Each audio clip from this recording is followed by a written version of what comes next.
we can resist this. There are all kinds of ways to resist this, but we can't wait until it's in place before we start the resistance. The Biden administration is trying to hold our incomes and livelihoods hostage until we submit to taking the shot.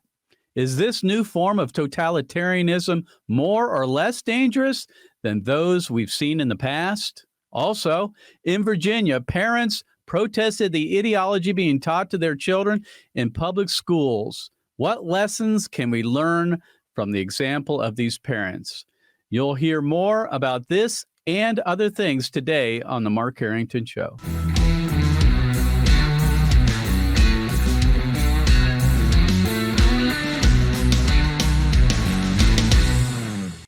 Activist Radio, the Mark Harrington Show is brought to you by Created Equal, and you can find out more about our ministry and support the radio program by going to markharringtonshow.com.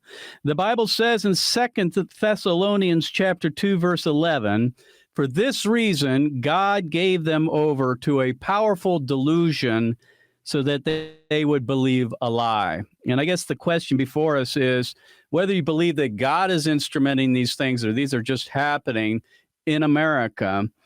Many things are happening where we're believing a lie. And so I wanted to bring back my guest, Rod Dreher, who's the senior editor of The American Conservative, and he's also the author of the Benedict Option and Live Not by Lies. We interviewed Rod earlier this year about his book, and I wanted to bring him back on the air for a little bit of an update. Rod, thanks for being on the show. Mark, it's great to be back. Lots has been happening since we last talked. I know that. And your book, I can tell you this, has changed my life. It's changed a lot of people around me, the network that we and my family are in. I keep a stack of your books to give away for people to read because I think it's one of the best books written on how to prepare ourselves for the times in which we live. And they are very troubled times. So I do want to take a little bit of time today to talk about your book, but also get an update because a lot of things have happened since you published that. What I found interesting, first of all, with the book is you wrote it, or at least it was released right at the beginning of the pandemic of COVID-19. Little did we know what that was going to look like over the last year and a half. A lot has happened, but a lot of the things you talk about, the book seem to be taking place. And so what I want to do is just go back a little bit and kind of summarize the book a little bit. First of all, where did you come up with the name Live Not by Lies, the title, that is? Yeah, the title is something, it's a title of a communique that Alexander Solzhenitsyn, the great Christian dissident in the Soviet Union, a communique he sent out to his followers just before the Soviets exiled him from the country in 1974. And his message to them was, look, we can't overturn this totalitarian system, but the one thing we can do is refuse to live by the lies it makes us swallow. He said that you can't go stand in the middle of Red Square and shout out what you really think, but at least you can refuse to say what you do not think. And I took that title because so many of these people who came to America from the Soviet bloc during the Cold War are now saying that the things they ran away from back then are coming true here in America. And they're trying to wake up the American people. And I took Solzhenitsyn's title because I think that this is the beginning of our resistance, to refuse to live by these lies that the woke hierarchies are demanding of us. Well, I was really inspired by the book. As a cultural warrior myself, someone who's been involved in the culture wars for 20 years or more, it was very, I guess, freeing in a way to realize that, it's not all up to me. In many respects, we've lost the culture war. It may not be over for good. As you say in the book, I mean, there's going to be a time again where we can make some advances in the political cultural debate. But right now, things are looking a little grim, and it made me feel like, it's not all up to me. There is no political solution, at least that we can see on the near horizon, if you will. And then it gave me some hope on what we can do to prepare our families and our communities for weathering the storm. And I'd like to get into that on the program. But first of all, let me ask you, you talk about something called soft totalitarianism. as Americans, we understand what totalitarianism, at least we should anyway, when it comes to communist countries like Russia, at least they used to be. But what's the difference between, say, a soft totalitarianism, which you say is happening in the United States, and hard totalitarianism, which is what we've understood from a, kind of a government top-down type of a situation? Yeah, Mark, this is a key question because a lot of people today understand totalitarianism from the Soviet example or from George Orwell's 1984. They look around and say, we don't have Big Brother, we don't have gulags, we don't have secret police, so how can you call this totalitarianism? Well, I tell them, you may not have read it in high school, but Aldous Huxley's novel, Brave New World, tells us of the kind of totalitarianism we're living in. It's a totalitarianism that does not try to enforce its ideology through pain and terror, but rather by cutting people off from jobs, cutting them off from participating in the economy, from participating in society, and so forth, if they don't sign on to the lie. And for example, I think a good instance of soft totalitarianism is what was happening in Virginia recently with the school boards, with them very quietly moving in critical race theory into the classroom, lying to parents about it, lying to everybody about it until they got caught. And frankly, I find that to be hopeful. We can maybe talk about that a little later, that parents finally woke up and saw what was happening and took the power back that belongs to them. But these sort of lies are going everywhere. I was recently out in California giving a workshop on Live Not By Lies.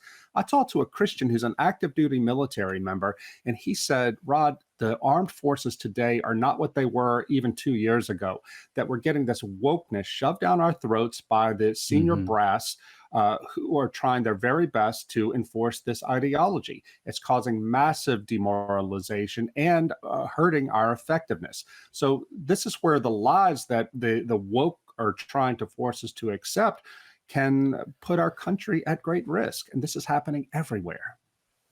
Yeah, and I liked how you talked about woke capitalism, in that the the change is coming through, not through the government per se, but through large corporations who have bought into woke ideology. Would you explain how that is happening? We see it with cancel culture, but these large companies are basically taking on the culture war. Right. The totalitarianism, according to traditional political theory, comes from the all-powerful state. Well, we're not seeing that happen here, but it's still totalitarianism. What's happened is all of the institutions in our society, whether it's media, universities, sports, law, medicine, big business, even the military, have embraced wokeness, this diversity ideology, this identity politics. And this has become the successor ideology to liberalism. So you can have a situation like what happened to Ryan T. Anderson, the head of the Ethics and Public Policy Center. He's a Catholic public intellectual who wrote a very good and sober book called When Harry Became Sally, and it's responding to the transgender moment from a traditional point of view. Amazon decided very quietly earlier this year that it was no longer going to sell this book or any other book that criticizes transgenderism as a mental aberration. Now, Amazon has the right to do that, Mark. This is a free country. We live in a free market. But because Amazon controls so much of the retail book market in America, if Amazon decides to stop selling a certain kind of book, then those books simply won't get published. And so we can formally be living in a liberal democracy, but an entire area of inquiry has been shut off to publishing because of this decision by Amazon.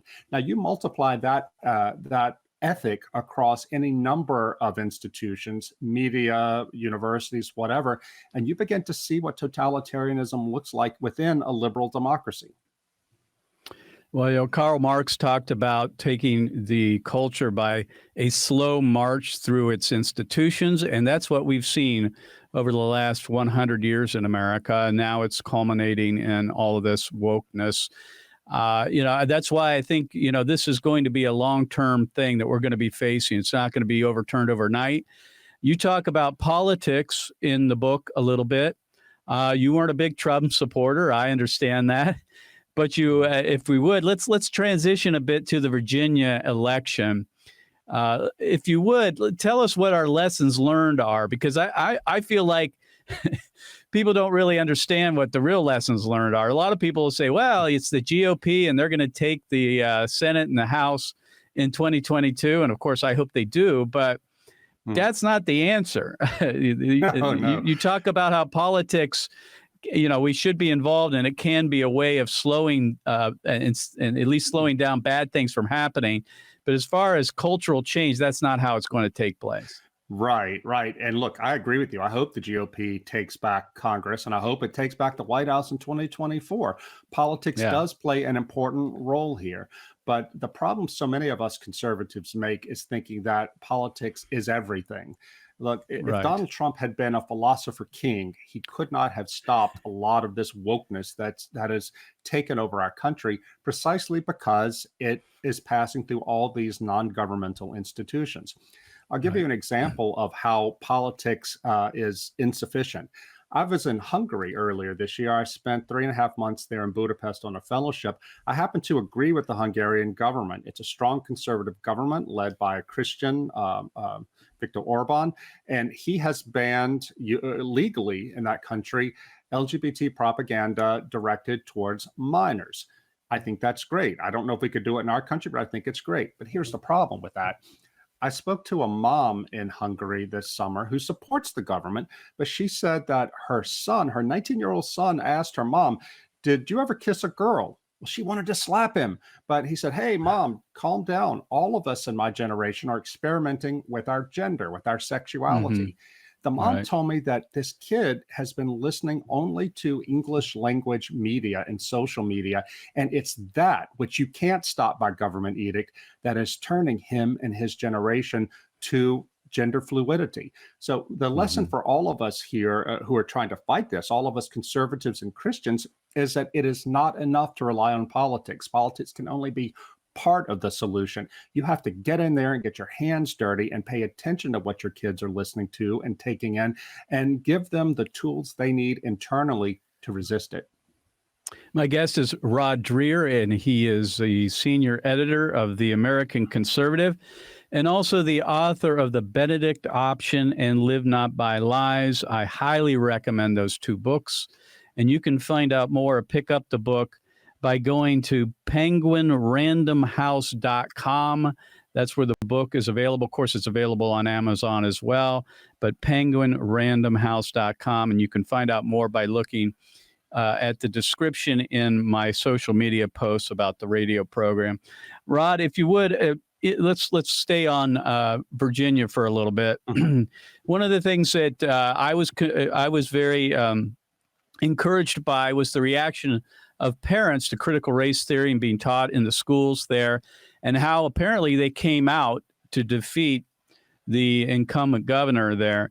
We can look at that and say, well, that a lot of folks, unfortunately, would look at that and say, well, this is the red wave. This is the beginning of a conservative wave in Congress. And this is because many people thought this would be a repudiation of the Donald Trump era.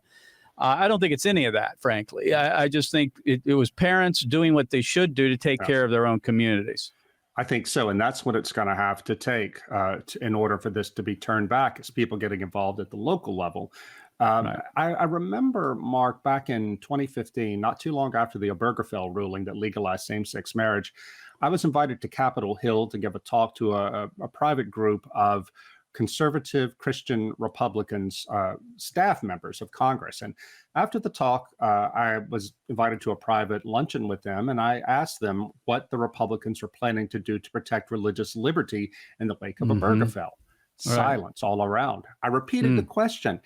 They didn't have a plan, Mark, because the Republican Party, at least back then, is so sold out to big business that they were happy to throw religious conservatives like us under the bus rather than be called bigots.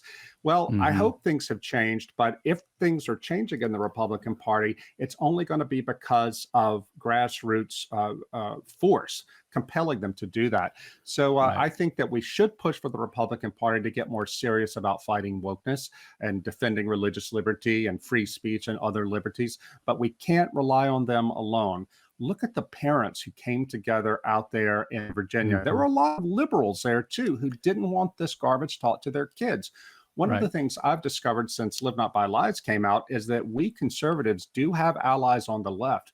People like Barry Weiss, people like Brett Weinstein and Heather Heying, none of whom are conservatives, all of whom I believe are atheists, but they are against wokeness. And one of the things I learned from talking to the people, the dissidents in Eastern Europe, is that it is so difficult to find people who are courageous enough to stand up to totalitarianism, that when you find someone, even if you don't share their religious or political convictions, that person needs to be your ally.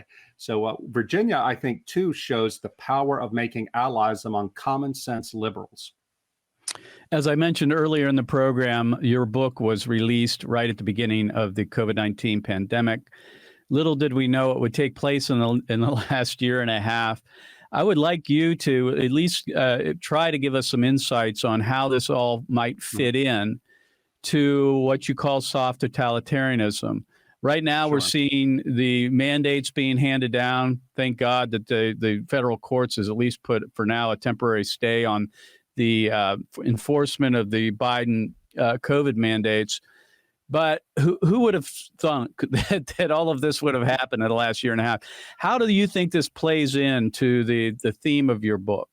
Yeah. Well, yeah, I finished the manuscript in March of 2020, just as COVID was breaking out. And of course, we had the George Floyd riots too after that. So by the time the book came out in the fall, the country had changed and people were ready for it.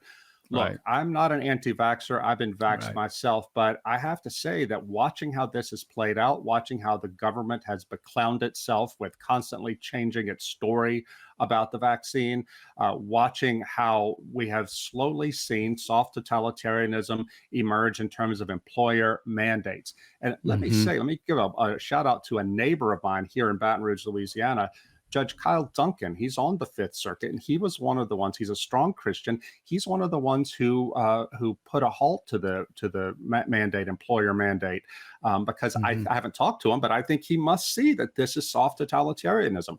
We're seeing now in Austria, as you and I are talking here, in Austria, all unvaccinated people are forbidden to leave their house. I mean, it's that clear how bad this is. We've seen employers like at Oak Ridge National Laboratories in Tennessee. There was a group there who had strong religious objections to taking the vaccine. According to the documentation, the lab just did this perfunctory, like, yeah, right, you have a religious liberty objection. I think what we're seeing now, even though I believe vaccines can be important and are an important part of fighting back against COVID, we're seeing a lot of overstep here. And we're seeing, I believe, the rudiments of a social credit system put into place that makes people... Right. I'm really interested in, because you mentioned that in an email to me, and I'm really interested in what you mean by that. Sure. Well, in China, the government is able to control everybody through what they call a social credit system. Very briefly, the government monitors everything everybody does through their smartphones, through their internet, and so on and so forth. And it knows where you've been, who you've talked to, et cetera. If you talk to positive people and are engaged in positive things according to the government, then you get a higher social credit rating, you get more privileges, you can shop in the better stores, travel more, et cetera. But if you talk to bad people or do things like go to church, you get a lower rating, and gradually your circles are constricted where you can't even, at the worst level, you can no longer buy or sell. Now, Christians should recognize that not being able to buy or sell if you don't participate. Well, I think this is coming to America. It's not going to come the same way it has come in China, being enforced by the government. But I think corporations are going to have a role to play in this too. By if they get away with this with the vaccine mandate, what's next? If you don't, if you're a dissenter from wokeness, if you're considered a racist or some other kind of bigot, or climate change or anything like that. Right. You can't get a bank account. That's happened in England with some far right people. If it happens to the far right people, well, what happens when they move the line about what constitutes far right or domestic terrorists? This is here now, and it's coming, and people have to wake up. They have to understand, Mark, that we can resist this. There are all kinds of ways to resist this, but we can't wait until it's in place before we start the resistance.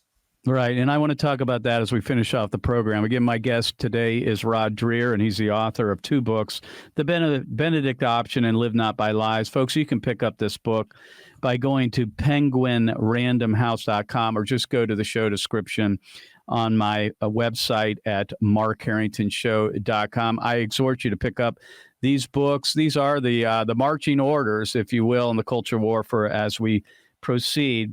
Let's finish off, Rod, with the last couple minutes that we have here. I don't want to leave people without hope. You, in your book, you kind of spell out all the bad news, but you give the good news, and I appreciate that. And that is what Christian communities and individual Christians can do to resist these measures that are being taken by these woke companies and governments. So if you would, let's finish off with that. Well, the good news is that lies can't last forever. All of the people I talked to in Eastern Europe who are part of the Christian resistance, none of them thought they would live to see the end of communism, but they did. So, only God knows what the future is going to bring. But the good thing, the lesson that we need to take from this is that these people resisted because it was the right thing to do, not because they expected in their lifetime to see victory, but because it was the right thing to do and because they wanted to lay the groundwork for their children maybe to see the end of communism. In the same way for us, we may not see victory in our lifetime, the lifetime of you and me, but we need to build these networks now that enable us to resist, to keep the faith alive, to help families and individuals who are persecuted by this New World Order to maintain the faith and not starve or be sent away into exile. We can do this. I dedicate the book to this great Catholic priest who came to Slovakia to escape the Nazis in 1943. He told his people there, he said, the good news is the Germans are going to lose the war. The bad news is the Soviets are going to rule this country when it's over, and they're going to come after the church. We got to get ready. He built a network of resistance of ordinary Christians who came together to pray and to ask themselves, what can we do to protect the church during the coming persecution? Bishops laughed at him and said, you're scaring people. But in the end, this priest was right. And the reason there was an underground church there for the next 40 years was because of what he did and because of the preparation that faithful Christians made in advance. I dedicated the book to this man's memory because we need to do the same thing in our country today. My guest has been Rod Dreher, and he is the senior editor of The American Conservative. He's also written 2 books, folks, and I want you to pick those up. The first book is The Benedict Option and Live Not by Lies. To me, it's a handbook for how to navigate these troubled waters that we live in America. And also, I think the hopeful part of this is that we can build networks. That is church networks, neighborhood networks, communities, where we are all thinking the same way, and we're not going to live by lies, and we're willing to resist this soft totalitarianism that is now present in America. Rod, thanks for being on the show.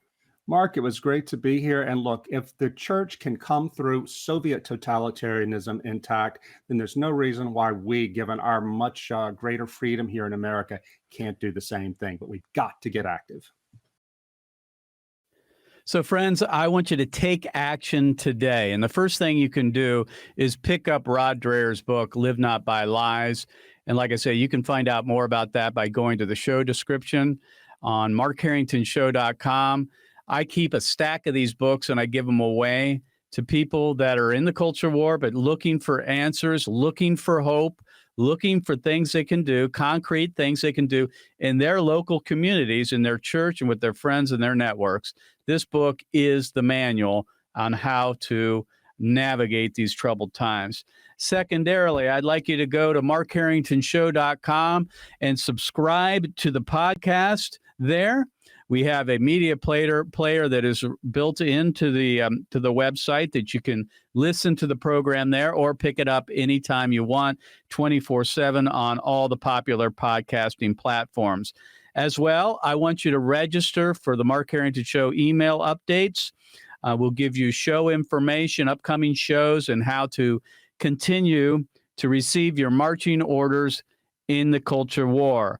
Finally, on the if you would go to the Mark Harrington Show website at markharringtonshow.com, click on the submit a comment or question, and you can send me a message, and I will read it on the air, answer your question, or suggest the comment to our listeners. Again, go to markharringtonshow.com to send me a message, and I'll read it on the air as part of the mailbag section of the radio program.